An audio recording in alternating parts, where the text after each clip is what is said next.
നെടുമങ്ങാട് 1.5 വയസ്സുകാരന്റെ കൊലപാതകത്തിൽ child protection യൂണിറ്റിന്റെ ഭാഗത്തു നിന്നുണ്ടായത് ഗുരുതര വീഴ്ച. കുഞ്ഞിനെ അമ്മയുടെ സുഹൃത്ത് ഉപദ്രവിച്ചിരുന്നത് ചൈൽഡ് പ്രൊട്ടക്ഷൻ യൂണിറ്റ് അറിഞ്ഞിരുന്നു. കുഞ്ഞിന്റെ അമ്മൂമ്മ ഹെൽപ്പ് ലൈനിൽ വിളിച്ച് വിവരം അറിയിച്ചിരുന്നു. എന്നിട്ടും തുടർ നടപടി ഉണ്ടായില്ല.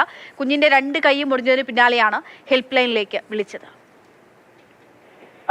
ഞാനൊരു കംപ്ലൈന്റ് പറയാനായിട്ടായിരുന്നു വിളിച്ചിരുന്നത്.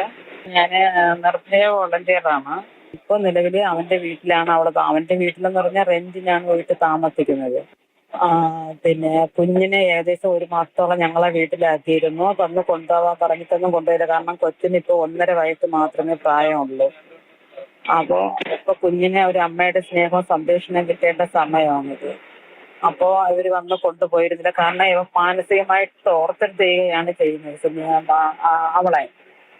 അപ്പോ അവളുടെ ഭർത്താവ് അവളെ മാനസികമായി ടോർച്ചർ ചെയ്യുകയാണ്. പോരപ്പോ മുസ്ലിം പയ്യ.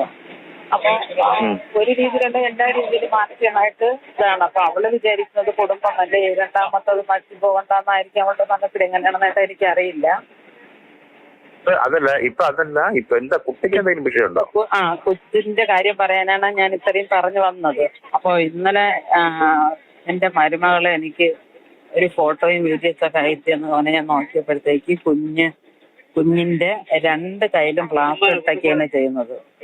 അപ്പോ അതില് അവള് തന്നെ വോയിസ് അയച്ചേക്കുന്നുണ്ട്. കുഞ്ഞ് വീണു എന്ന് പറഞ്ഞിട്ടാണ്. അതായത് കൊച്ചിന് സ്ഥലപ്പെട്ട ഒരു വണ്ടിയുണ്ട്. ആ വണ്ടിയിൽ ഇങ്ങനെ പോയപ്പോഴത്തേക്ക് സിറ്റ് ഔട്ട് ഇത്തിരി പൊക്കമുള്ളതായിരുന്നു. അവിടെ നിന്ന് 3 കാരണം മറിഞ്ഞു. നിങ്ങളുടെ സ്വന്തം മകളല്ലേണോ? മരുമകളാണോ? അല്ല, മകൾ. പിന്നെ മരുമകൾക്ക് അവളുടെ ഒരു കൂട്ടുകാരിയാണ് ഈ കൊച്ചിന്റെ ഫോട്ടോയൊക്കെ അയച്ചു കൊടുത്തത്. ആ കൂട്ടുകാരി എന്റെ മോന്റെ ഭാര്യ. നിങ്ങളുടെ മോന്റെ ഭാര്യയാണ് ഈ കുട്ടിയുടെ ഫോട്ടോ അയച്ചു തന്നത്? അതെ, അങ്ങനെയാണ് എനിക്ക് ഈ ഫോട്ടോ കിട്ടിയത്. പോരാത്തത് കൊണ്ട് പിന്നീടാണ് ഞങ്ങൾ നോക്കിയപ്പോ എന്റെ മകളുടെ ഫോണിൽ സ്റ്റാറ്റസ് കുഞ്ഞിന്റെ അമ്മൂമ്മ സംസാരിക്കുന്ന ഓഡിയോ, അതായത് ചൈൽഡ് പ്രൊട്ടക്ഷനെ വിളിച്ചിട്ട് അവരോട് സംസാരിക്കുന്ന ശബ്ദമാണ് നമ്മൾ കേട്ടത്.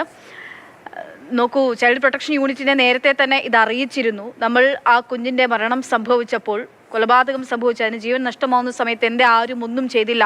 ചുറ്റുമുള്ളവരോ വീട്ടിലുള്ളവരോ ചുറ്റുള്ള വീട്ടുകാരെ വരെ നമ്മൾ കുറ്റം പറയുന്ന ഒരു സാഹചര്യമുണ്ടായി. പക്ഷേ അറിയിക്കേണ്ടുന്നവരെ അറിയിച്ചിരുന്നു.